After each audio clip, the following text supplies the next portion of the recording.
poder determinar y poder utilizar. Así es de que Constitución Política de la República de Guatemala, Código Civil, ¿sí? Y, ¿cómo se llama? Ley de contrataciones del Estado, ¿sí?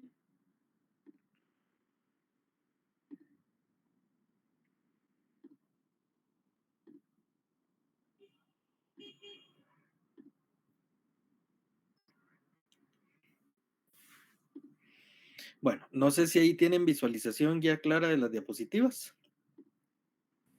Sí, licenciado.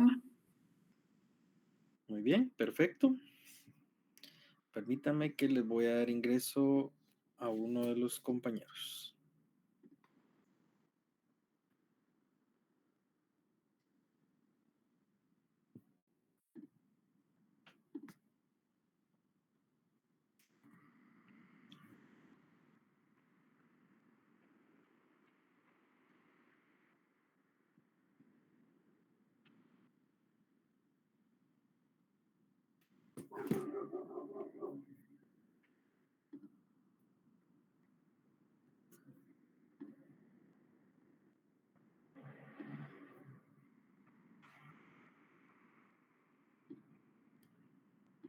Bueno, muy bien, chicos.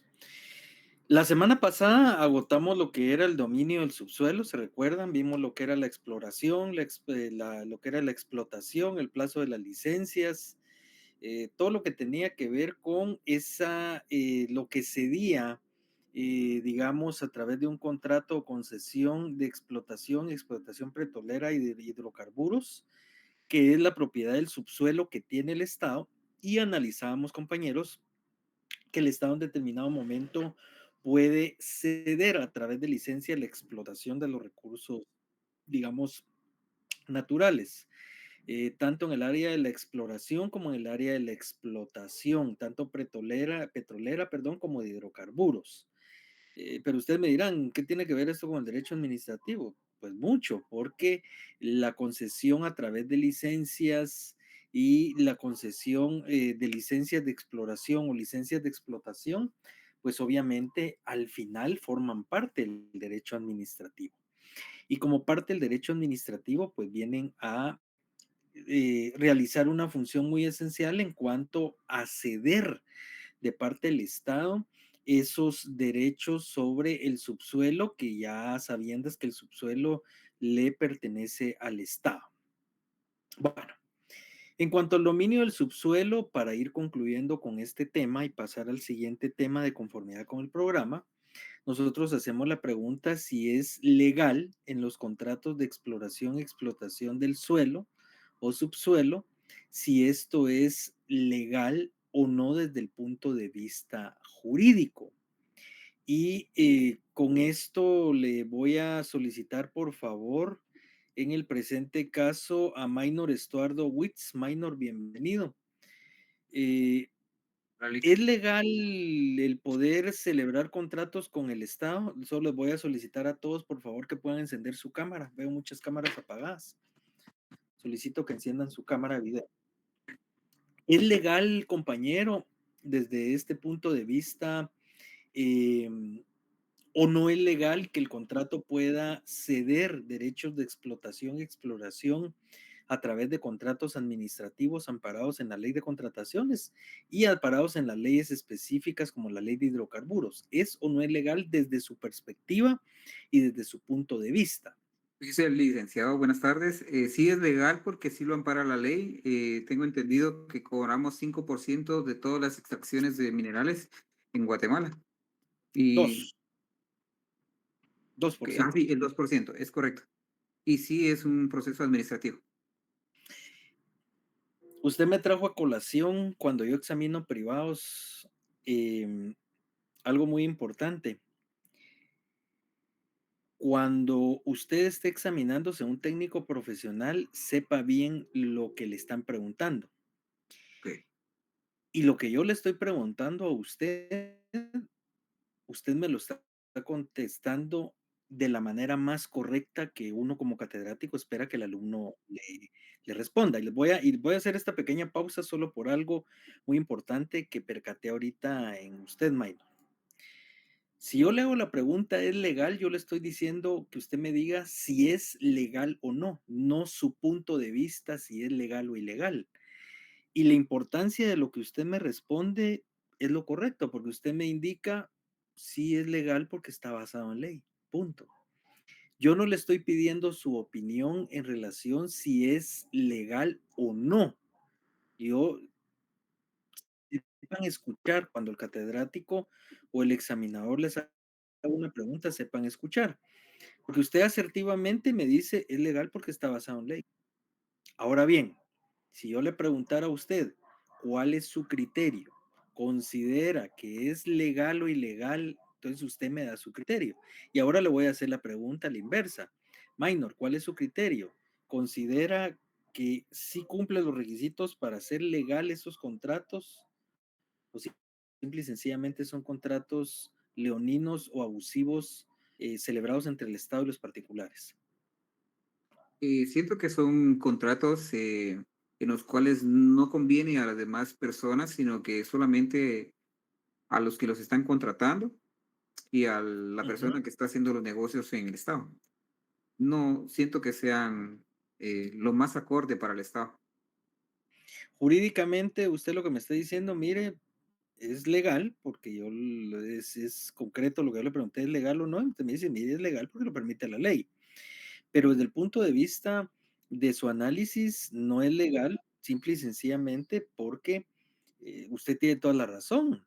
Imagínense cobrar el 2% de explotación o de regalías cuando existen minerales que se van a Arabia Saudita, por ejemplo, y los particulares pues cobran en dólares, en euros, y es una suma exorbitante de dinero.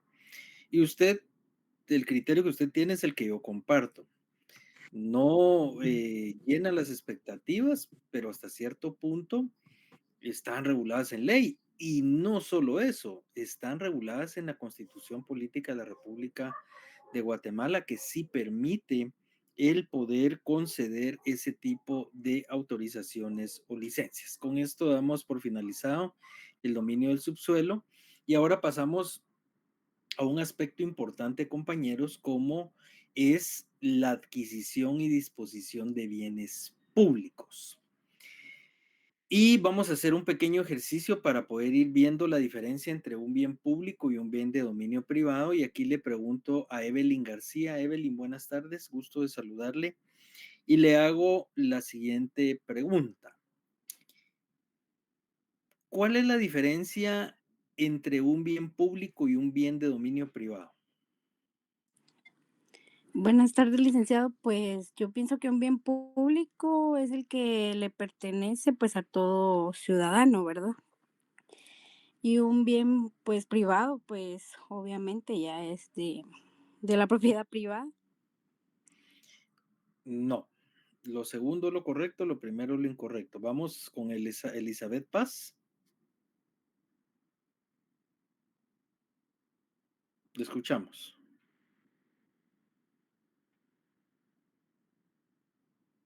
Elizabeth Paz, ¿está en clase? Bueno, no está en clase. Vamos con Claudia Omelina. Buenas tardes, licenciado. Como le decía la compañera, pues el primero es el bien del Estado, un bien público que tiene un beneficio común para las personas, mientras que del bien privado, de dominio privado, pertenece a una persona en particular, ¿verdad? En Correcto, este caso sería la propiedad privada. muy bien, vamos con Dania, le escuchamos.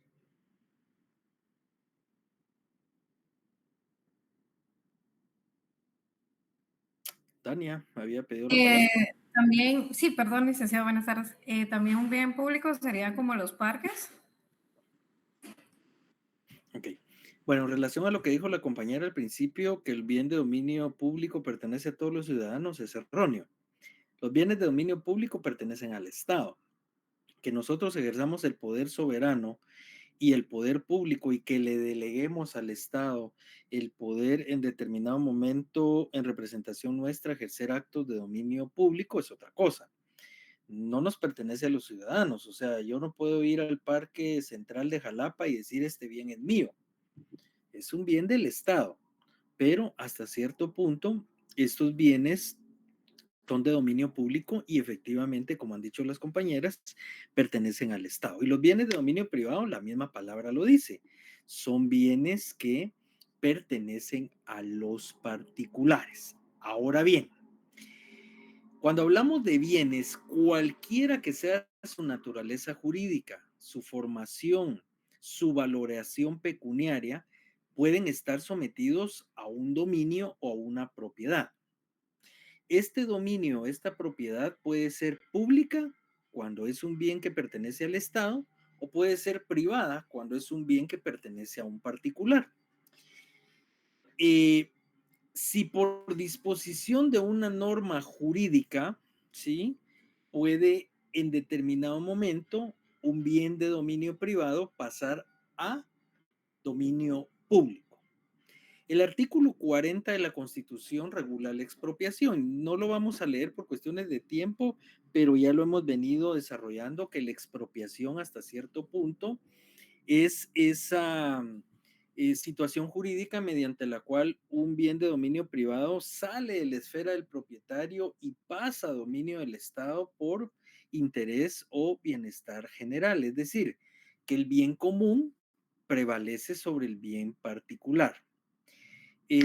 Por favor, le voy a solicitar, en este caso, vamos con Minor Eduardo, nuevamente. Por favor, Minor, si me puede leer el artículo 60, 61 y 64 de la Constitución, por favor. Ahorita voy, licenciado, un momento. Muchas gracias.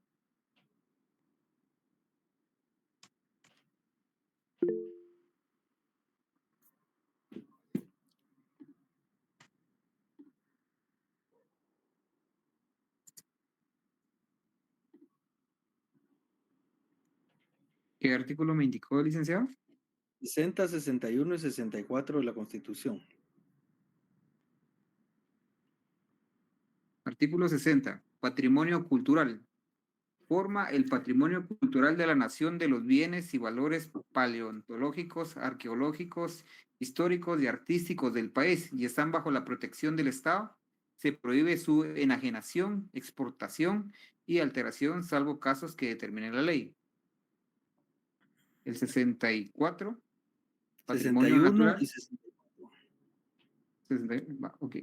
Protección al patrimonio cultural. Artículo 61.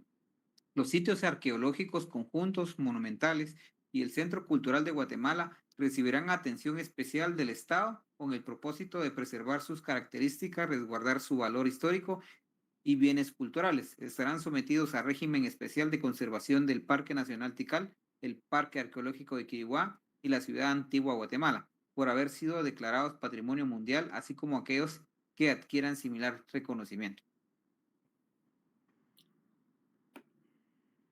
El artículo 64. 64. Patrimonio natural.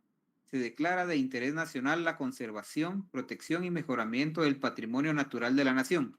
El Estado fomentará la creación de parques nacionales, reservas y refugios naturales, los cuales son inalienables.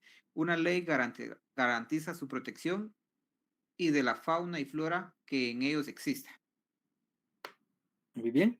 Vamos ahora a la lectura del artículo 121 al 128 de la Constitución, por favor. Bienes del Estado. Son bienes del Estado, inciso A, los de dominio público.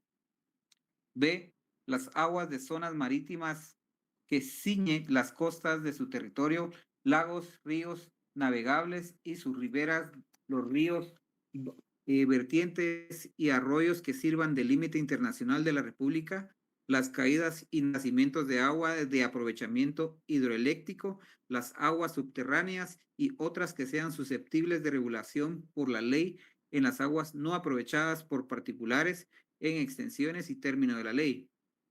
Inciso C. Los que constituyen del patrimonio del Estado, incluyendo los del municipio y de las entidades descentralizadas o autónomas. Inciso D.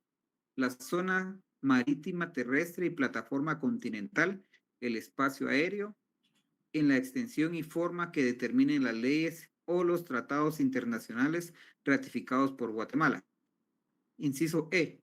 El subsuelo, los yacimientos de hidrocarburos y los minerales, así como cualquiera otras sustancias orgánicas o inorgánicas del subsuelo. F.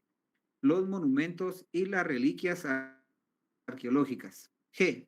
Los ingresos fiscales y municipales, así como los de carácter privado que las leyes asignen a las entidades descentralizadas y autónomas. Y H. Las frecuencias radioeléctricas. Voy con el siguiente. Me dijo 181, ¿verdad? El 121 al 128, le dije. Pero,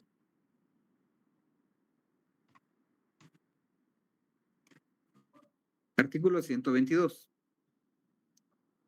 Reservas territoriales del Estado. El Estado se reserva el dominio de una faja terrestre de 3 kilómetros a lo largo de los océanos, contados a partir de la línea superior de las mareas, de 200 metros alrededor de las orillas de lagos y de 100 metros a cada lado de la red navegables, 50 metros alrededor de las fuentes y manantiales donde nazcan las aguas que surtan a las poblaciones. Se exceptúan de las expresas reservas los inmuebles situados en las zonas urbanas y los bienes sobre los que existen derechos inscritos en el registro de la propiedad con anterioridad al 1 de marzo de 1956. Los extranjeros necesitan autorización del Ejecutivo para adquirir en propiedad inmuebles comprendidos en las excepciones de los dos indicios anteriores. Cuando se trata de propiedades declaradas como monumento nacional o cuando se ubiquen en un conjunto de monumentales, el Estado tendrá derecho preferencial en toda enajenación. Artículo 123. Limitaciones en franjas fronterizas. Solo los guatemaltecos de origen o las sociedades cuyos miembros tengan las mismas calidades podrán ser propietarios o poseedores de inmuebles situados en la faja de 15 kilómetros de ancho de largo de las fronteras. Medidos desde las líneas divisoras, se exceptúan los bienes urbanos, los derechos inscritos con anterioridad al 1 de marzo de 1956. Artículo 124. Enajenación de los bienes nacionales. Los bienes nacionales solo podrán ser enajenados en la forma que determine la ley, la cual fijará limitaciones y formalidades a que deba sujetarse la operación y sus objetos fiscales. Las entidades descentralizadas o autónomas se regirán por lo que disponga sus leyes y sus reglamentos. Artículo 125. Explotación de los recursos naturales no renovables. Se declara de utilidad y necesidad pública la explotación técnica y racional de hidrocarburos, minerales y demás recursos naturales no renovables. El Estado establecerá y proporcionará las condiciones propias para su exploración, explotación y comercialización. Artículo 126. Reforestación. Se declara de urgencia nacional y de interés social la reforestación del país y conservación de los bosques. La ley determinará la forma y requisitos para la explotación racional de los recursos forestales y su renovación, incluyendo las resinas, goma, productos vegetales silvestres no cultivados y demás productos, y fomentará su industrialización. La explotación de todos estos recursos corresponderán exclusivamente a las personas guatemaltecas, individuales o jurídicas. Los bosques y la vegetación en riberas de ríos y lagos en las cercanías de las fuentes de agua gozarán de especial protección. El artículo 127, régimen de aguas. Todas las aguas de los bienes de dominio público inalienables o imprescriptibles Su aprovechamiento, uso y goce se otorgarán en la forma establecida por la ley, de acuerdo con el interés social. Una ley específica regulará esta materia. Artículo 128. El aprovechamiento de aguas, lagos y ríos y el aprovechamiento de las aguas o los lagos y de los ríos para fines agrícolas, agropecuarios, turísticos o de cualquier otra naturaleza que contribuya al desarrollo de la economía nacional. Está al servicio de la comunidad y no de persona particular alguna, pero los usuarios están obligados a reforestar las riberas y los causales correspondientes, así como facilitar las vías del acceso. Muy bien, muchísimas gracias. Del artículo 121 al 128 está regulado lo que es el régimen de bienes del Estado. Prácticamente el 100 y 122 son básicos y fundamentales, chicos. Esos, por favor, léanlos y estudienlo bien, porque ahí encontramos que son considerados bienes del Estado. Dentro del proceso de los bienes del Estado, hay dos términos jurídicos que ustedes tienen que manejar. Primero es la afectación administrativa y el segundo es la desafectación administrativa. Cuando hablamos de afectación administrativa es cuando existe una sujeción de una propiedad privada que pasa de dominio privado al régimen especial de dominio público, por la utilidad pública a que la misma se destina a través de la adquisición de bienes, a través de las compras que realiza el Estado.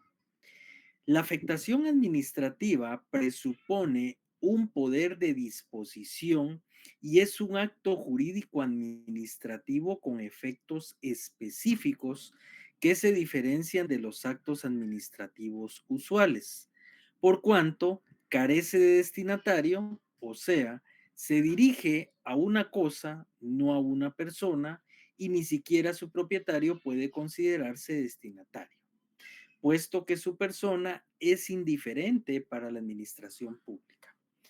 ¿Cómo opera la afectación administrativa? La afectación administrativa es aquel proceso administrativo mediante el cual el Estado, a través de los diferentes procesos de contratación, sujeta una propiedad privada a un régimen especial de dominio público. Afectación significa retrotraer del dominio privado un bien para que pase a la esfera del dominio público. Es decir, afectación administrativa es igual a adquisición administrativa. Luego vemos las condiciones para la afectación de bienes que pasan del dominio privado al dominio público. Y primero tenemos la afectación real. El bien debe tener una existencia material, es decir, una existencia física o inmaterial, es incorpórea. Y esto tiene que ver con los derechos reales de los bienes. Se recuerdan que los derechos reales de los bienes se dividen en dos: bienes materiales o bienes inmateriales. En este caso, nosotros podemos concluir que existen bienes físicos que pasan de la esfera del dominio privado a la esfera del dominio público. Les voy a poner dos ejemplos muy claros de esto. Un ministerio que a través de cotización pública compra dos vehículos a la Cofiño, a la Toyota, a la Mazda, a la Mitsubishi, a la que sea. Ese ministerio, cuando hace un proceso de cotización, por ejemplo, los vehículos tienen un valor de 350,000 quetzales cada uno y adquiere dos, entonces esa es una afectación real porque existe materialmente dos vehículos que pasan de dominio privado por la compra, obviamente, y existe una erogación de parte del Estado, a ser bienes de dominio público. Eso es la existencia material física tangible. Otro ejemplo de esto es, por ejemplo, cuando el Estado compra aires acondicionados. Entonces el Estado saca una licitación, por ejemplo, una secretaría, un ministerio, un organismo de Estado y adquiere, por ejemplo, 50 aires acondicionados con todo su equipo de instalación. Esos son bienes materiales físicos. Pero ¿qué pasa cuando el Estado adquiere bienes incorpóreos? Porque el Estado también puede adquirir bienes incorpóreos. Y esto se da, por ejemplo, con aquellos bienes inmateriales. Y en los bienes inmateriales, por ejemplo, puede ser una marca dentro de la cual ese derecho marcario como bien incorpóreo se incorpora directamente al Estado, que el Estado pueda pasar a la esfera del dominio público. Luego tenemos una afectación actual y en esta el Estado, sus entidades tienen o toman de inmediato la posesión. Cuando nosotros vemos que en cuanto a la afectación actual, el Estado y las entidades tienen o toman de inmediato la posesión, estamos hablando, por ejemplo, cuando el Estado adquiere bienes producto de la expropiación. Se hace el proceso y cuando se declara ya viable la expropiación, pues el Estado ya tiene en forma inmediata la posesión. Llámese una carretera donde lo cual se expropie cierto espacio territorial para poder concluir la misma. Luego tenemos una afectación efectiva. Y con afectación efectiva, el bien se utiliza para alcanzar los fines públicos en forma directa o indirecta, ¿sí? Entonces, tenemos, por ejemplo, en la afectación efectiva, las servidumbres administrativas. ¿Se recuerdan que vimos eso, las servidumbres administrativas?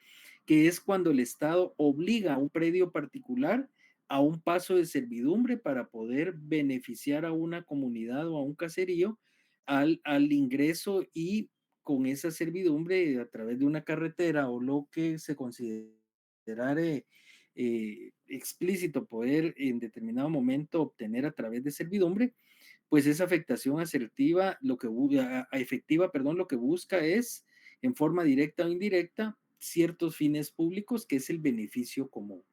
Luego tenemos la afectación continua y acá en este tipo de afectación de bienes públicos, la posesión no es momentánea o temporal.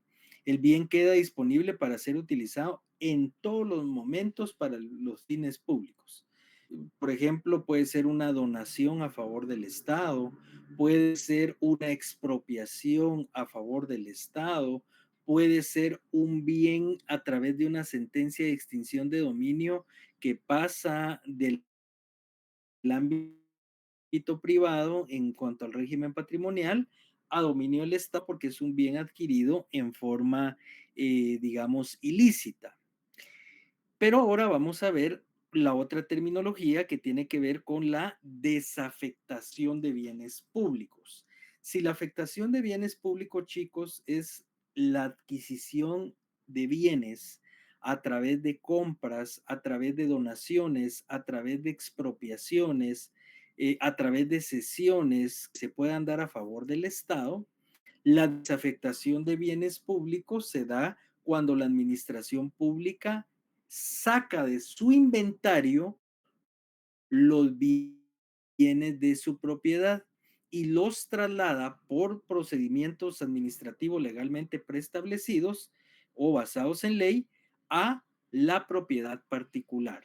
Por ejemplo, y aquí tenemos uno de los ejemplos primordiales de la desafectación de bienes públicos, como es la subasta pública. ¿Por qué? Porque a través de la subasta pública, chicos, lo que se da es que el Estado saca de su inventario ciertos bienes para proceder a la venta en pública subasta. ¿Han visto ustedes, por ejemplo, cuando las municipalidades subastan vehículos, motocicletas, la SAT ha subastado mercadería que ha sido incautada a ciertos contribuyentes, sacan vehículos también para poder subastar? La Secretaría Nacional de Administración de Bienes en extinción de dominio también saca ciertos vehículos a la venta en pública subasta, y estos vehículos lo que procura es desafectar del inventario del Estado para poder pasar al dominio privado a través de la venta en pública subasta. Y así sucesivamente, las aduanas también en determinado momento sacan a venta en subasta pública. Los ministerios también pueden sacar los bienes en desafectación, es decir, en venta de subasta pública. Desafectar significa sacar del inventario del Estado, ¿sí? Sacar del inventario del Estado ciertos bienes que ya no se utilizan o que son susceptibles de poder ser subastados ante particulares. Hemos visto a lo largo del derecho administrativo cómo se da consecuentemente en el tema de ciertos ministerios que subastan ciertos activos ministeriales. Las municipalidades es muy continuo que subasten bienes, también el organismo judicial a través de las incautaciones de ciertos bienes y que están en el almacén judicial, también sacan bienes a la venta en pública subasta. Y obviamente ese ingreso de ese dinero pasa a formar parte como un bien del Estado. Para entender de mejor manera los bienes del Estado son las cosas materiales tangibles, los bienes inmateriales intangibles, el dinero que ingresa a las arcas por la venta de ciertos activos también forma parte de los bienes públicos. De esa cuenta, los procedimientos de subasta, lo que vienen a hacer, compañeros, es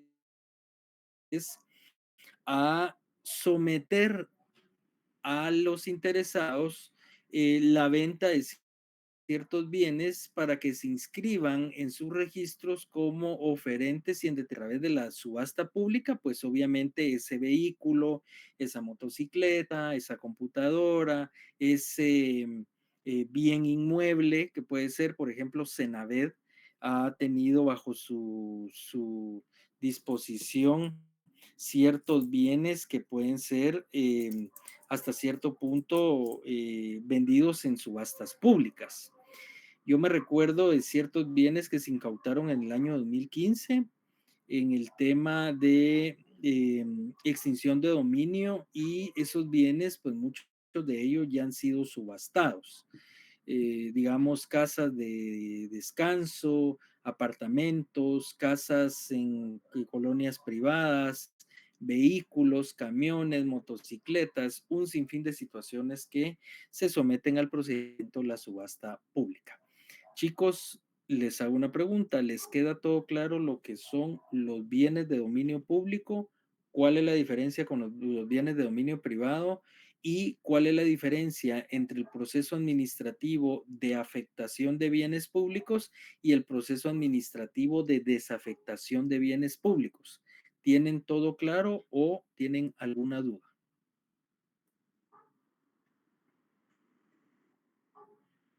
¿Todo claro?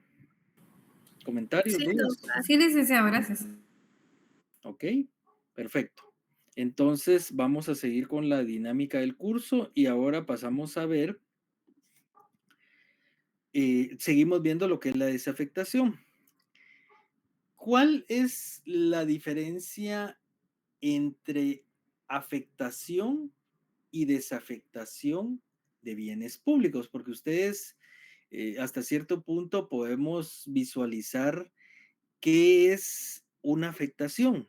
Y lo primero que se nos viene a la mente con afectación es adquisición de bienes del Estado. Es decir, bienes del dominio privado que pasan al dominio público. Pero ¿qué pasa con la desafectación del bien público? Es lo que yo les digo. Hay ciertos inventarios de bienes que ya no son objeto de utilización de los bienes de parte del Estado, y esos bienes pues son sacados en pública subasta. Yo, por ejemplo, en cuanto a la afectación, poniendo diferentes ejemplos, digamos, en los organismos del Estado han adquirido hasta cierto punto compra de inmuebles.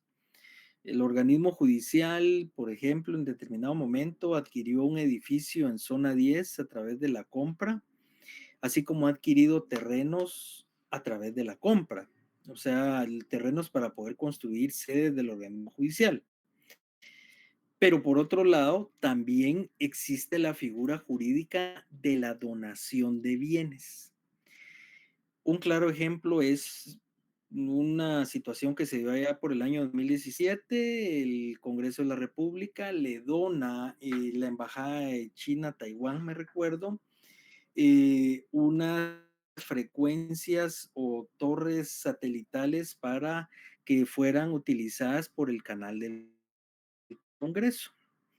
Y esas torres pues fueron instaladas en el Cerro Alush, ahí por San Lucas, Zacatepeques, y en determinado momento, este es un ejemplo muy claro, existió un problema porque la Contraloría General de Cuentas llegó a auditar ese expediente administrativo de donación y logró constatar que el proceso de donación no había cumplido con todos los procedimientos de donaciones del Ministerio de Finanzas Públicas.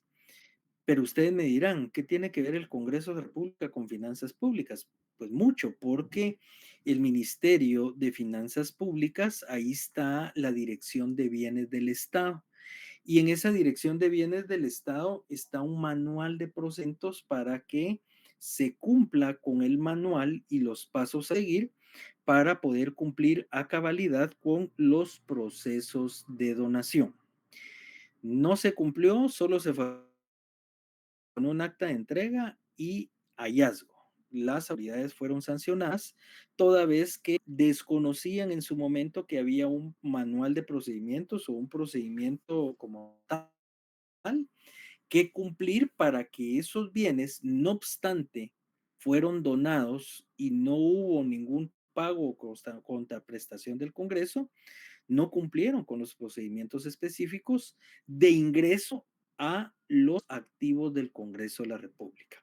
Entonces es sumamente importante poder entender que el Estado, para adquirir bienes a través de la compra, a través de la donación, a través de la expropiación y a través de otra cualquier figura jurídica mediante la cual adquiera la propiedad y la posesión de los bienes, deben de cumplir ciertos requisitos de cumplimiento en cuanto a procedimientos administrativos para poder en determinado momento y hasta cierto punto, chicos, poder obtener jurídicamente esa adscripción de los bienes que pasan a formar parte a los bienes del Estado.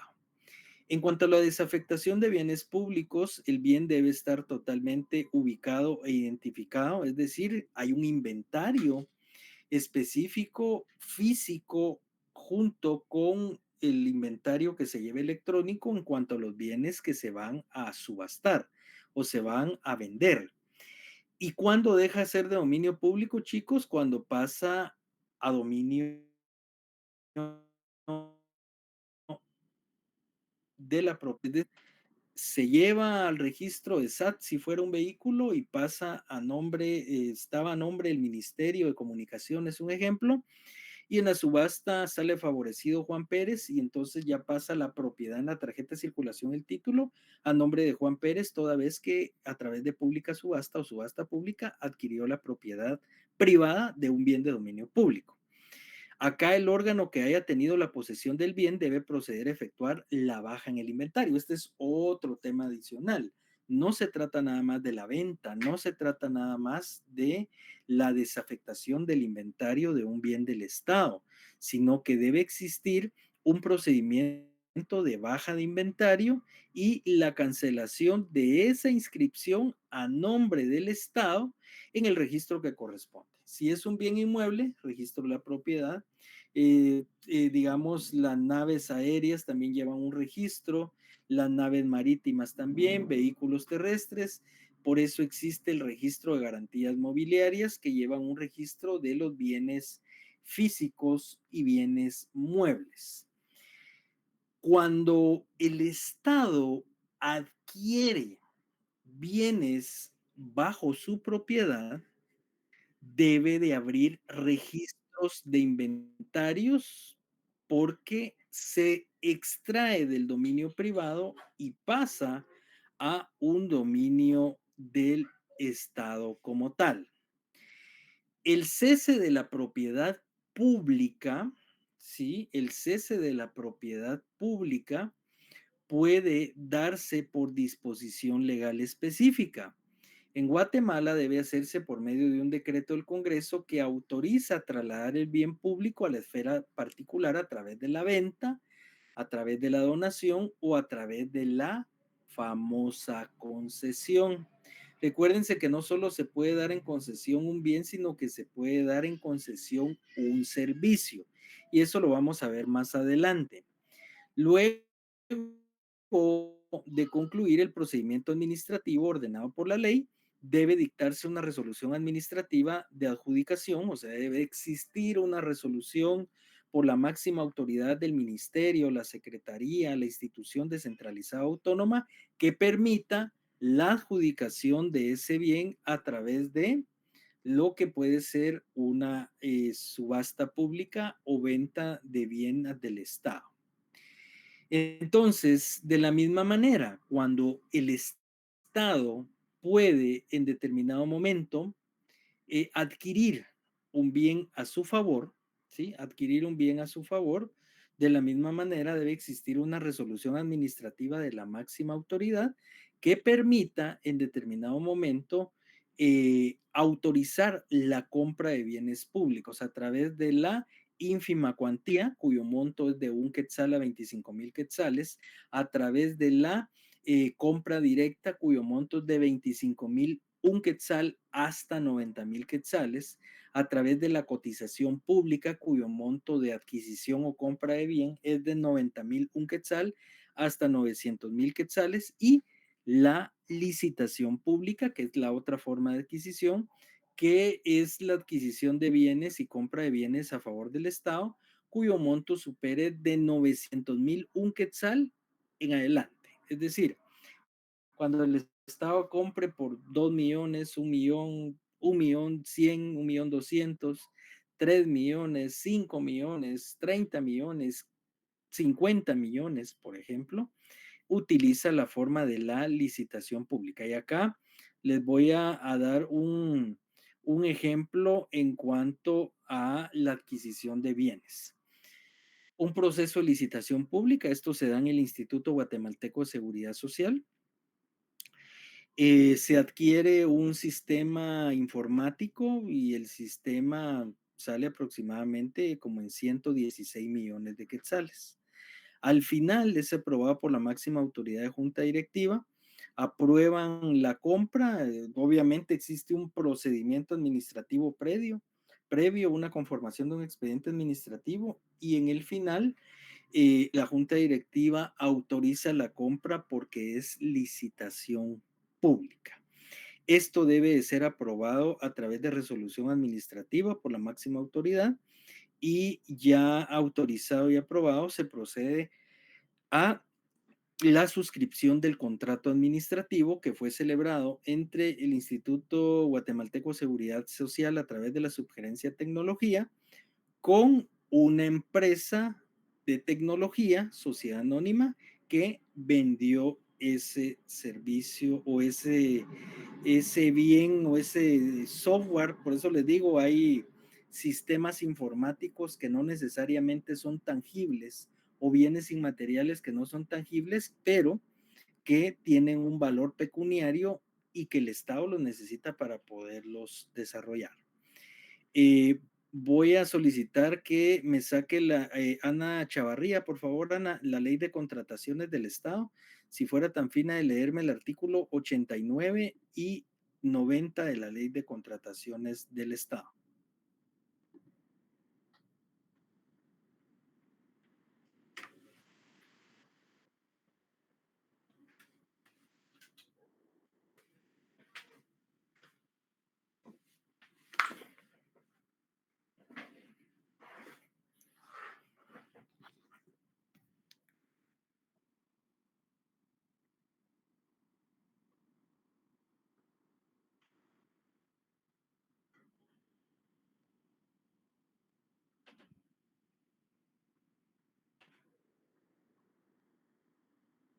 Análogo. Artículo 80, ¿verdad? Le dije 80 y... vamos a ver. 9 y 89. 90. Ah, ok, permítame entonces.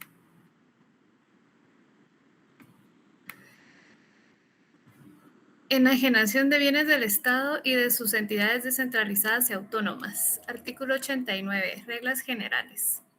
Para la enajenación y transferencia de bienes inmuebles, muebles o materiales, propiedad del Estado o de sus entidades autónomas y descentralizadas, así como para la venta de bienes muebles o materiales que se seguirá el procedimiento de subasta pública, oferta pública u otros procedimientos en los que los oferentes puedan presentar sus ofertas mediante mecanismos transparentes, previo cumplimiento de los requisitos de publicación y bases elaboradas para el efecto y de lo que en cada caso establece la presente ley y su reglamento, para dichos efectos deberá determinarse por la autoridad competente en cada caso según corresponda a la naturaleza de los bienes a enajenarse.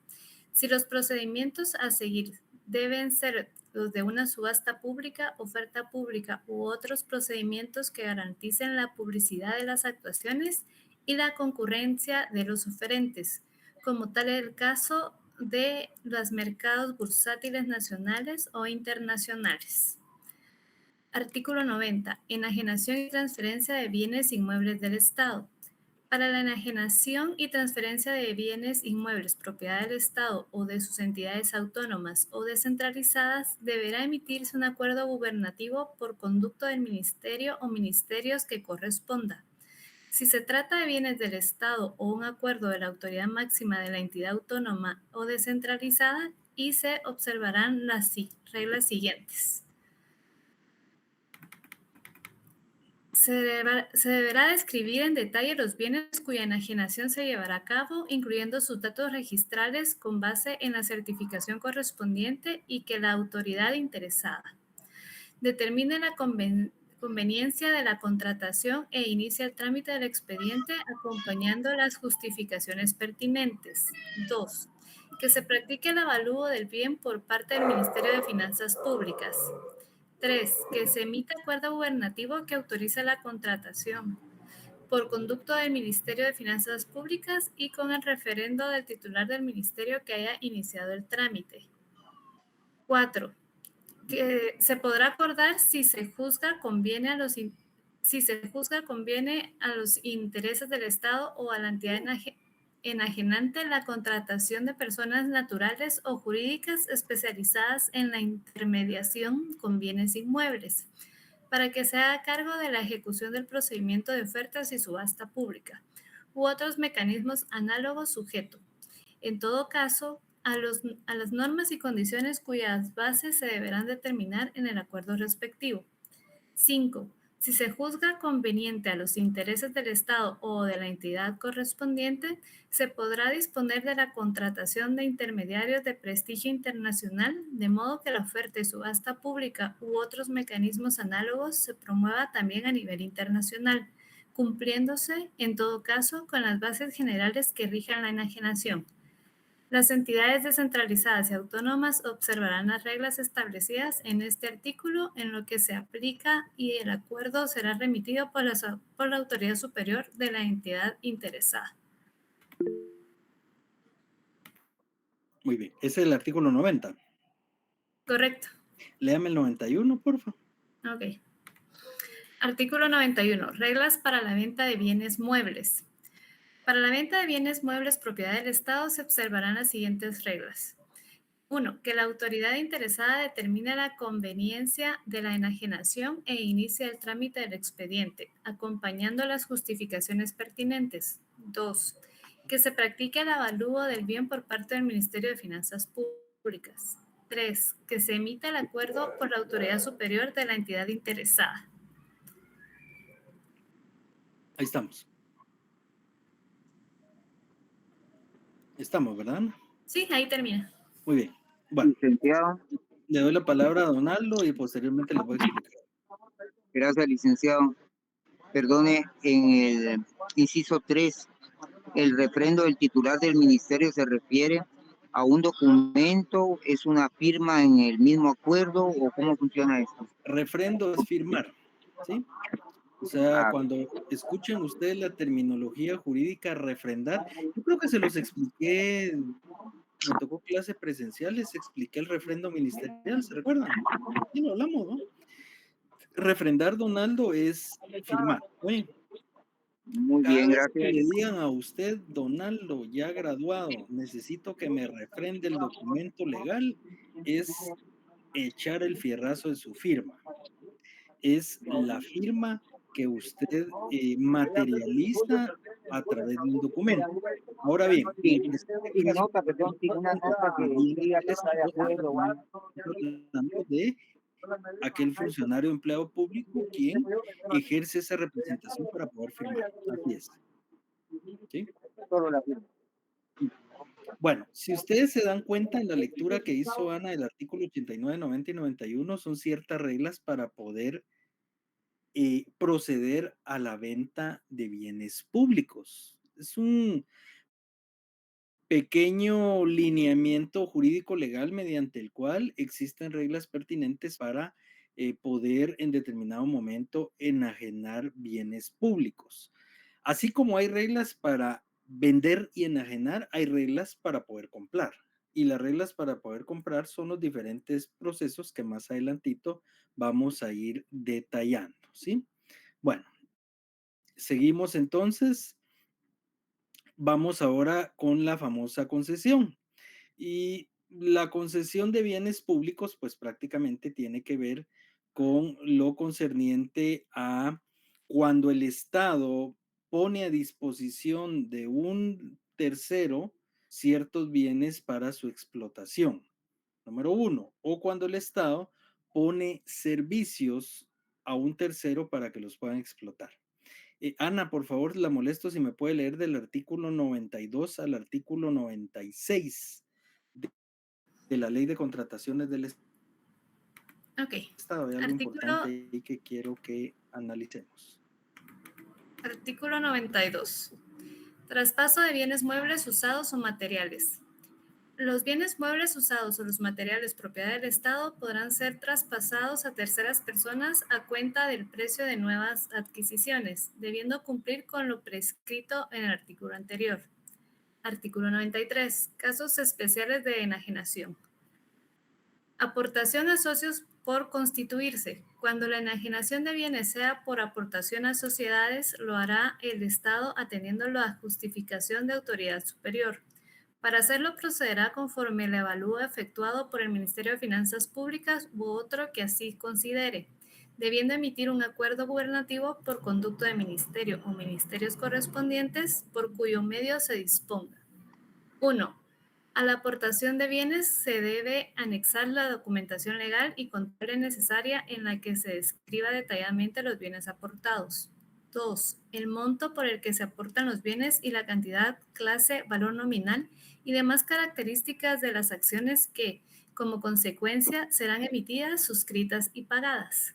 3. La constitución de la sociedad deberá hacerse ante el escribano de Cámara y Gobierno y la transmisión a título de aportaciones de los bienes correspondientes. 4. La elaboración del balance general de apertura de la sociedad constituida. 5. La designación de las personas que fungirán como administradores provisionales. 6. Cumplidos los requisitos legales, deberá hacerse la inscripción definitiva en el registro mercantil general de la República y en las oficinas administrativas que, según la ley, corresponda. En el caso de la aportación de bienes de entidades autónomas o descentralizadas del Estado, el acuerdo deberá ser emitido por la autoridad máxima y deberá cumplir con los requisitos anteriormente descritos. Aportaciones a sociedades ya constituidas. En este caso, se procederá como se indica en el apartado anterior, excepto en lo que concierne al proyecto de escritura social y la inscripción en el registro mercantil y demás oficinas administrativas. Artículo 94. La ejecución de los actos y contratos y determinación del destino fiscal de los ingresos resultantes de la enajenación. 1. Cuando la enajenación recaiga sobre los bienes propiedad del Estado, la ejecución y otorgamiento de los actos, contratos y documentos correspondientes deberán realizarse por el Procurador General de la Nación. 2. Cuando la enajenación se refiere a bienes propiedad de entidades descentralizadas o autónomas del Estado, la ejecución y otorgamiento de los actos, contratos y documentos correspondientes deberán realizarse por el representante legal de la enajenante. 3. El destino fiscal de los ingresos provenientes de la enajenación, ya sea definitivo o a título de aportación de bienes del Estado o de sus entidades descentralizadas o autónomas, se determinará con la ley que apruebe el presupuesto general de ingresos y egresos de Estado, correspondiente al ejercicio o ejercicios fiscales en los que se proyecte recibir los ingresos resultantes de la enajenación que se efectúen. 95. Concesión. Para los fines de esta ley se entiende por concesión la facultad que el Estado otorga a particulares para que por su cuenta y riesgo construyan, produzcan, monten, instalen, mejoren, adicionen, conserven, restauren y administren una obra, bien o servicio público, bajo el control de la entidad pública concedente, con o sin ocupación de bienes públicos a cambio de una remuneración que el particular cobre a los usuarios de la obra, bien o servicio. Son obligaciones mínimas del Estado obtener los derechos de los servicios concesionados, rescatar el servicio por causa de utilidad pública, tales como servicios de eficiente, aumento desmedido de precios o por fuerza mayor, o caso fortuito, revisar las tarifas y velar porque sean estas las que se cobren y supervisar la ejecución de la concesión hasta su vencimiento. Él o los despachos ministeriales o bien la autoridad superior de la entidad autónoma o descentralizada bajo cuya competencia se presten o deban de prestarse los servicios en cuestión, deberá emitir una resolución que describa detalladamente el ámbito, características, medios y objetivos de los servicios cuya prestación por terceros, por cuenta del Estado o de sus entidades autónomas y descentralizadas se pretenden efectuar. No podrán concesionarse servicios en los que actualmente el Estado, entidades autónomas y descentralizadas obtengan utilidades. La concesión finaliza por cumplimiento del plazo, rescisión en los casos que se establece en el contrato respectivo o revocación por conducto del Ejecutivo a consideración y eventual aprobación del Congreso de la República. Artículo 96. Adjudicación y aprobación. La concesión se adjudicará previo cumplimiento del procedimiento de licitación que determina esta ley en lo que fuere aplicable, no pudiendo acogerse a los casos de excepción que contempla la misma. El contrato será celebrado entre el titular del ministerio o la autoridad máxima de la entidad que corresponda y el concesionario. Tanto las concesiones originales como sus prórrogas deberán someterse por conducto del Ejecutivo a consideración y eventual aprobación del Congreso de la República. Muy bien. ¿Qué le llamó la atención de los bienes que pasan a dominio de sociedades mercantiles? ¿Leyó ese artículo? ¿Cuál es el artículo? Es el artículo 94, si no estoy mal. Creo que 93. 93, ajá. Leámoslo nuevamente, a ver, hay algo que les quiero explicar de ahí. Casos especiales de enajenación. Aportación a socios por constituirse. Cuando la enajenación de bienes sea por aportación a sociedades, lo hará el Estado atendiendo a la justificación de autoridad superior. Para hacerlo procederá conforme el avalúo efectuado por el Ministerio de Finanzas Públicas u otro que así se considere, debiendo emitir un acuerdo gubernativo por conducto del Ministerio o ministerios correspondientes por cuyo medio se disponga. 1. A la aportación de bienes se debe anexar la documentación legal y contable necesaria en la que se describa detalladamente los bienes aportados. 2. El monto por el cual se aportan los bienes y la cantidad, clase, valor nominal y demás características de las acciones que, como consecuencia, serán emitidas, suscritas y pagadas. 3. La constitución de la sociedad deberá hacerse ante el escribano de Cámara y Gobierno y la transmisión a título de aportación de los bienes correspondientes. 4. La elaboración de balance general de apertura de la sociedad constituida. 5. La designación de las personas que fungirán como administradores provisionales. 6. Cumplidos los requisitos legales, deberá hacerse la inscripción definitiva en el Registro Mercantil General de la República. y en las oficinas administrativas que, según la ley, correspondan. En el caso de la aportación de bienes de entidades autónomas o descentralizadas del Estado, el acuerdo deberá ser emitido por la autoridad máxima y deberá cumplir con los requisitos anteriormente descritos. Aportaciones a sociedades ya constituidas. En este caso se procederá como se indica en el apartado anterior, exceptuando en lo que concierne al proyecto de escritura social. Bueno, aquí dos cosas son importantes que sepan. ¿Cómo sé yo qué valor tiene un bien que voy a utilizar el proceso de desafectación, es decir, de venta, baja de inventario del Estado, baja de inventario, perdón? ¿Qué valor tiene? Para eso se realiza una valuación. Existen valuadores que están inscritos en el Ministerio de Finanzas Públicas que realizan procesos de evaluación de bienes inmuebles, de bienes muebles, cosas, todo. Entonces, teniendo una valuación y una valoración económica del bien, el Estado puede proceder a su venta.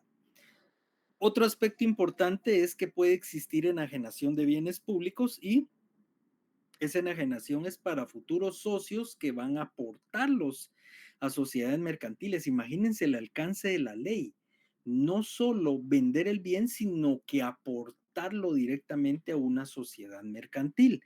Ustedes saben que las sociedades mercantiles son entes jurídicos incorpóreos, pero que tienen, de conformidad con el artículo 14, personalidad jurídica para poder adquirir derechos y contraer obligaciones. Y pueden actuar muy bien en el ámbito del derecho a través de un representante legal.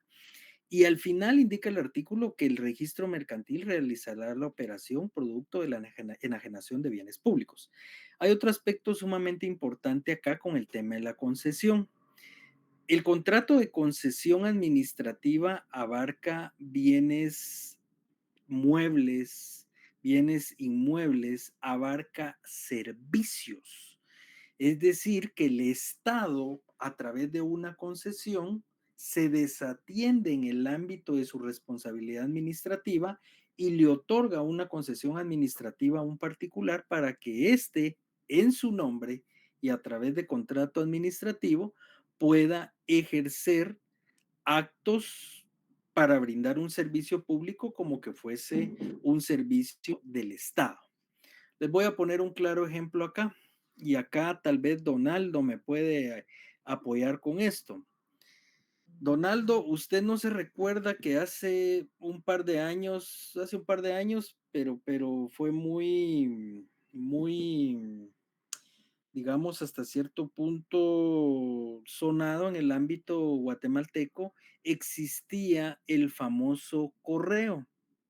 No estoy hablando de Correos y Telégrafos, que es la institución estatal, sino que Correo, que era una empresa privada que le dieron una concesión por 10 años, que se fue aprobada a través del Congreso, y esa empresa privada, con rótulo y todo, realizaba la entrega de encomiendas a nivel nacional. No sé si le suena a Donaldo.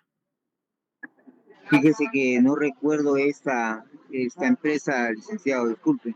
Va, les voy a poner otro ejemplo. La autopista Palín-Escuintla, ¿se recuerdan? Es un claro ejemplo de Es una así. empresa mexicana, Marinos, es una empresa mexicana que se encargó de, a través de la concesión, construir esa carretera, darle mantenimiento y a cambio de 25 años poder, a través de las tarifas, cobrar el paso que todos en algún momento pudimos realizar para poder ir al puerto, para poder ir a Tacisco, si nos fuíamos por la autopista. Entonces, esas concesiones de servicios públicos lo que buscan es que un tercero, que no es Estado, pueda, a través del contrato de concesión, poder explotar ese servicio en representación del Estado. Eso es una concesión administrativa. Si ustedes se dan cuenta, todo lo que tiene que ver con la compra, adquisición, registro de bienes está en la ley de contrataciones. La venta, La desascripción le llamamos en derecho administrativo, que es cuando se saca del ámbito privado, ¿sí? Se saca del ámbito público y se baja del inventario un bien, a eso se le llama desascripción de bienes públicos, cuando se saca del inventario del Estado, los bienes del Estado, un bien y pasa a dominio privado. Por ahí estaba un mensaje viendo que dice, ¿cómo la vas? Sí, efectivamente, ¿cómo la vas? O sea, es el cobro de garita que se da por la explotación. Aunque yo creo que ahí en carretera El Salvador hay una ruta que va de Amatitlán, me recuerdo que eso sí es privado, o sea que creo que es iniciativa privada, ¿verdad? Sí, es iniciativa privada, Sí, eso es privado. es privado, pero digamos hasta cierto punto hay, digamos, ciertas, digamos, ¿cómo se llama? Autopistas como la de Palín Escuintla, que es un claro ejemplo, que es el Estado quien le cedió a una empresa mexicana el uso, pero a cambio de eso tuvieron que construir y darle mantenimiento. Qué casualidad que entregando la empresa, digamos, finalizando la concesión y entregando todo, como al mes se recuerdan, el kilómetro 44 se derrumba. Qué casualidad. ¿Cómo? Hubo un hundimiento.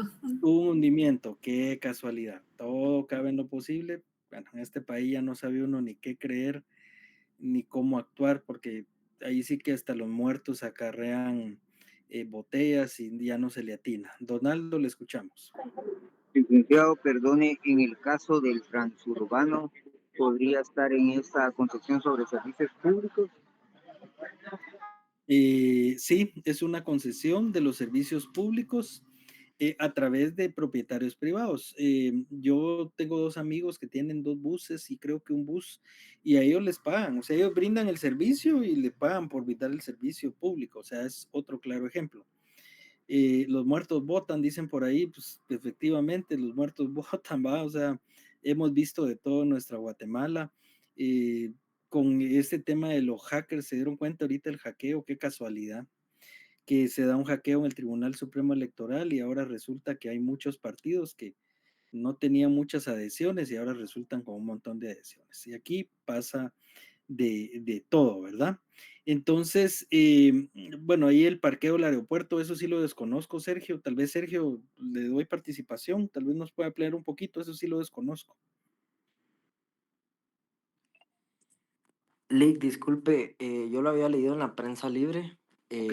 este año, pero sí se mencionaba sobre el cobro de los parqueos que era bastante elevado y si no estoy mal, hay dos niveles que cuando usted quiere hacer uso del parqueo, eh, no se puede. O sea, es como privado, ¿me entiende? Sí, los hangares, ¿han visto los famosos hangares del aeropuerto? Esas son concesiones que se les han dado a personas particulares y las personas particulares explotan. O sea, cuando les hablo de explotan es que utilizan y ganan, porque al final de cuentas firman contrato y lo que hacen es resguardar ahí las aeronaves y todo y cobran. O sea, esa es una concesión que se le otorga a un particular para poder explotar. Bueno, sigamos, vamos a pasar a otra de las figuras muy importantes como son los famosos contratos administrativos. A ver, ¿qué es un contrato? Un contrato es un acuerdo de voluntad entre dos o más personas mediante el cual crean, ¿sí? Crean, modifican y extinguen obligaciones contractuales. Para esto le voy a solicitar, por favor, a Ana Chavarría, si me puede leer, por favor, el artículo 1251 del Código Civil, los elementos del negocio jurídico.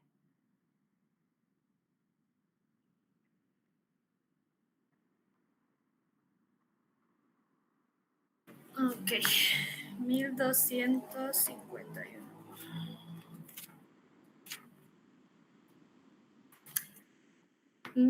Artículo 1251.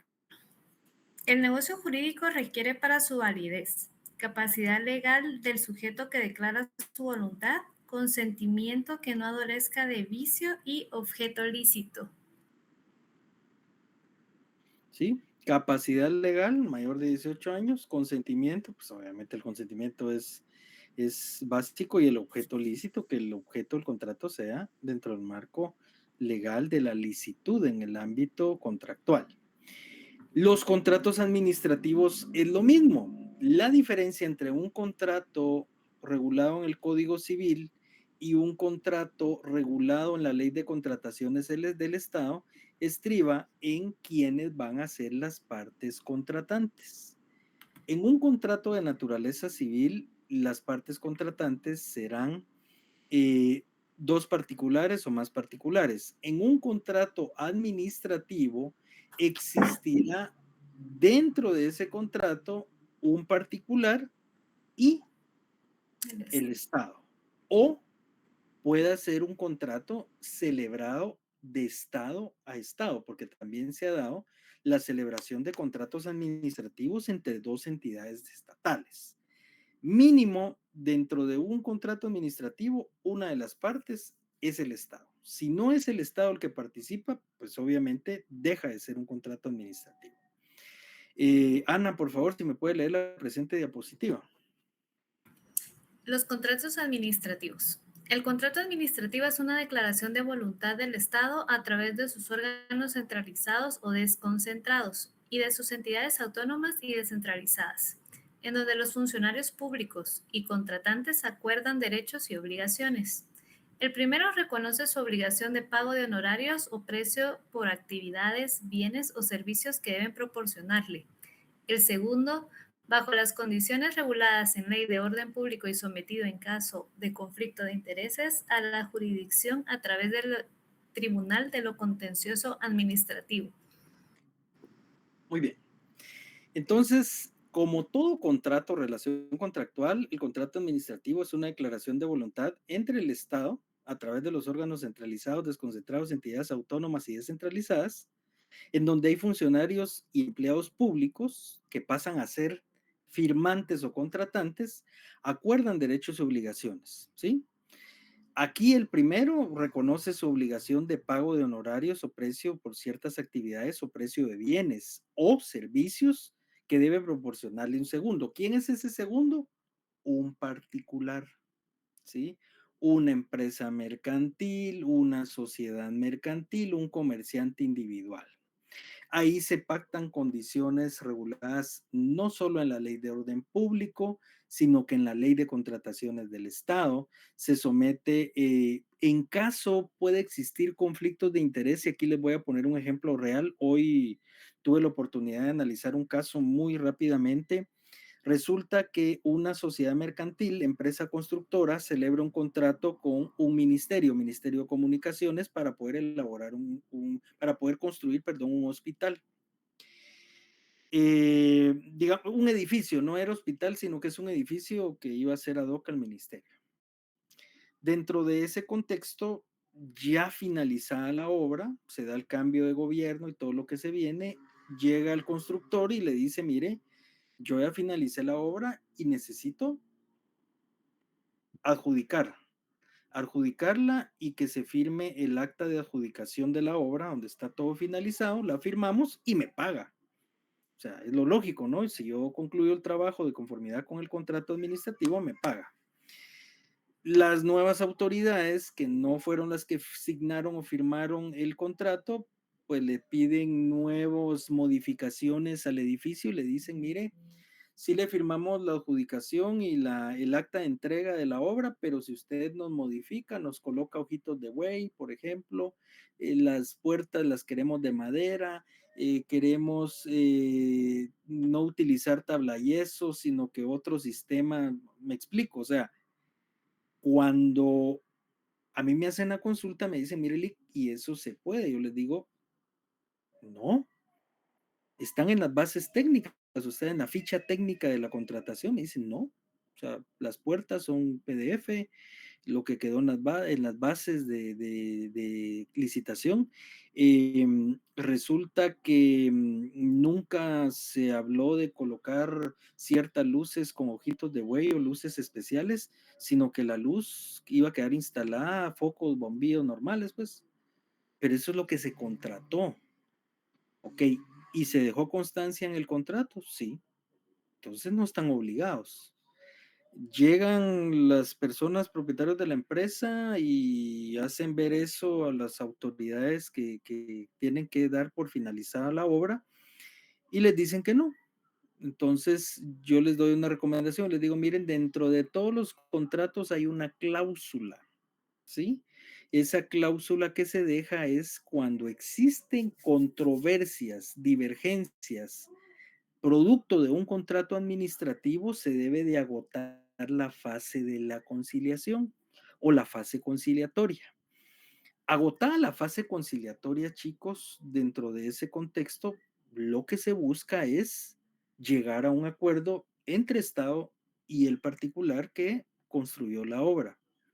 Obviamente se agota esa fase conciliatoria, no hay acuerdo porque le dicen, mire, yo no le recibo la obra si usted no me hace las modificaciones que le pido. Bueno, yo no le puedo entregar la obra porque esas modificaciones no están en la ficha técnica y yo no puedo obligarme a algo que no pacté a través del contrato. Le hago la pregunta a Sergio Palma. Sergio, ¿qué piensa? ¿Quién tiene la razón desde lo que yo le comento?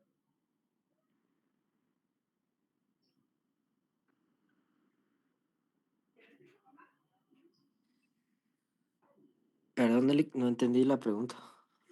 Es que no es pregunta, es comentario. Bueno, a ver, Ana. Pues yo pienso que el contratista tiene la razón porque tampoco puede, primero, salirse de las bases técnicas que dicta el contrato, ¿verdad? Porque si fuera al revés, que faltara algo que él no colocó y que está entre las especificaciones técnicas, seguramente la entidad que lo contrató tampoco se lo recibiría, ¿verdad? Pero en este caso le están exigiendo cosas que no se pactaron en el contrato inicial, por lo cual él tampoco tiene la obligación de Correcto. ponerlas. Mire, pues el contrato es ley entre partes y las leyes entre partes buscan hasta cierto punto poder cumplir lo que usted se obligó. Obviamente en tema de costos, pues al constructor se le eleva mucho el tema porque me dice, mire, yo ya cumplí, o sea, ya está fotografiado, tomamos video y todo, y que vayan a chequear punto por punto. Necesitaban cernido en las paredes, todo está cernido, donde las puertas PDF, o sea, cumplimos. Y administrativamente, ¿a dónde quieren llevar a esta persona o a este constructor? Al incumplimiento del contrato y ejecución de la fianza. O sea, prácticamente lo que están buscando es ejecutar la fianza. Mire, no cumplió y como no cumplió, no pagamos. Ejecutamos fianza y que el banco me responda por el incumplimiento de parte del contratista. Y aquí falta mucho, ¿verdad? O sea, faltan los recursos administrativos, recursos revocatoria. Posteriormente, lo más seguro es que se lo van a declarar sin lugar. Ya viene el proceso contencioso administrativo de conformidad con el artículo 221 de la Constitución. Ana, si me puede leer el 221, sería bueno de una vez. 221 de la Constitución, eso es lo que van a ver en el otro semestre, cuando les toque Derecho Procesal Administrativo. A ver si me toca darles a ustedes. No sé si voy a seguir en la misma sección. Por favor, Ana. Artículo 221. Tribunal de lo Contencioso Administrativo.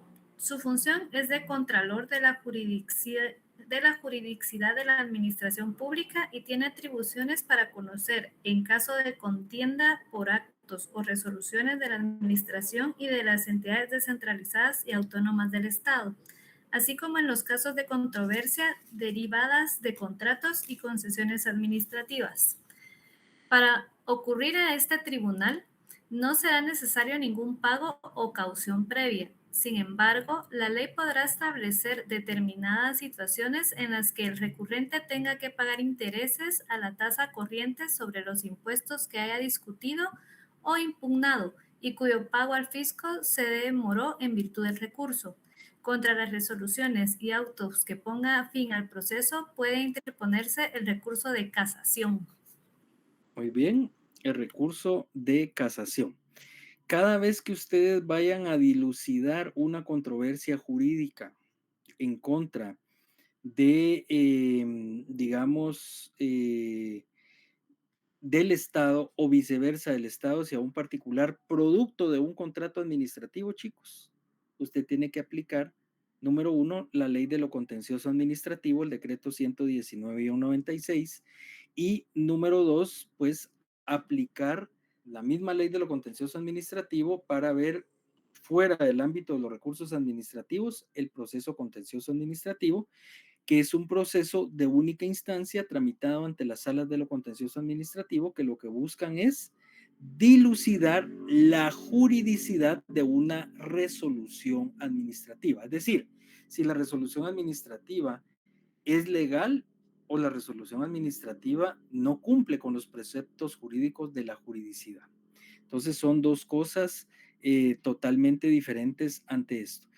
Ana, por favor, me recuerda para la próxima clase que nos quedamos en la diapositiva 159, ¿sí? Bueno, chicos, les hago una pregunta. ¿Está claro lo que hemos visto?